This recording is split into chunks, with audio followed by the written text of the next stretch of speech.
The Igbo Women Assembly, I never know. Igbo Traders Union, I never know. Igbo Student Association, I never know. Igbo Youth Movement came more with the family. Igbo Leaders of Thought came with the secretary.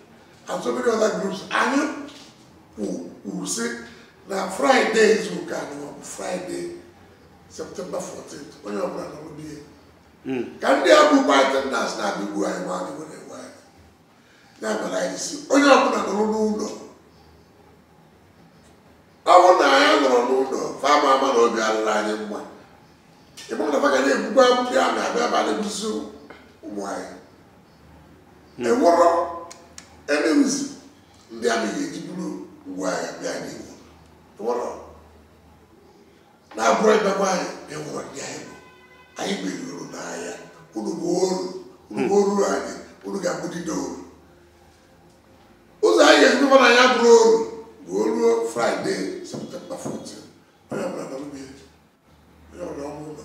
Reflect here. Better. We go back. Better than they draw.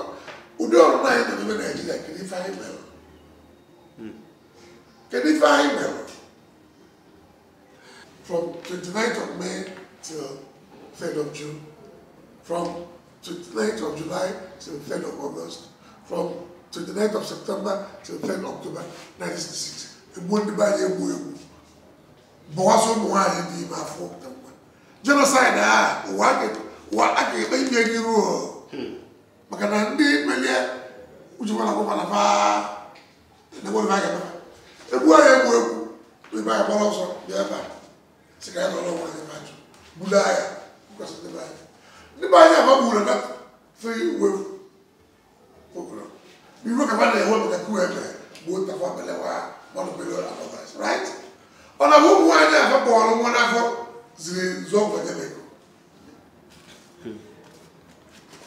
From where I go, I have the Egyptian pilots, Russian jets, British boot on ground, military classes, and what's for the buyout.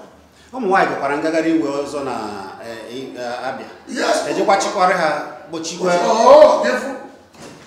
Careful, no more than to deliver.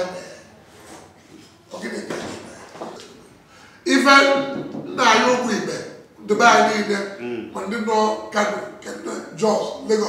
Although September 14th, one day, when you were on your Buna, don't be it. I was a do can you see money where they were? But I think that's 3 and I will roll the and I know that. I want to buy a river. I want to last police station, back with the black. Those was thing about. I want to be not by any village selling the money by what a boy, women and children sleeping. About one. The woman, the natural, in the front ever, so no more enough. Who would never want to send them money. One away there, there was one of enough.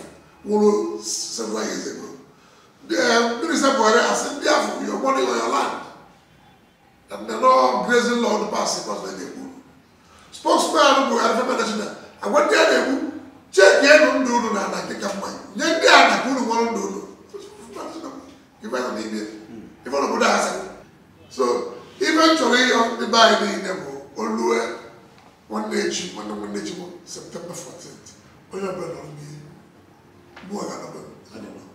You believe it, no, sit at home, September 14th. Can you have a idea of the Mrs. Money when they were? Even Uwaga, when I saw it was a family. Uwaga, can stop short, the Zogo, for many years. Uwaga, Kemana referendum, kemana dikacau di Nigeria, itu bukan. Kamu sih, umumnya ada yang attack militer Barak, umumnya ada yang sack any police station, umumnya ada yang attack anybody, kill anybody, to bomb anywhere, nothing, not about say, kayaknya referendum, ini bisa mana ada yang buat. Ore ma ya na oku gbara okwu ndị Igbo ga-ewere ugbu a bụ onye ọbụla ọ mara na ihe a niile a na-eme eme ndị Igbo na-ewuta ha nọrọ n'ụlọ September 14th.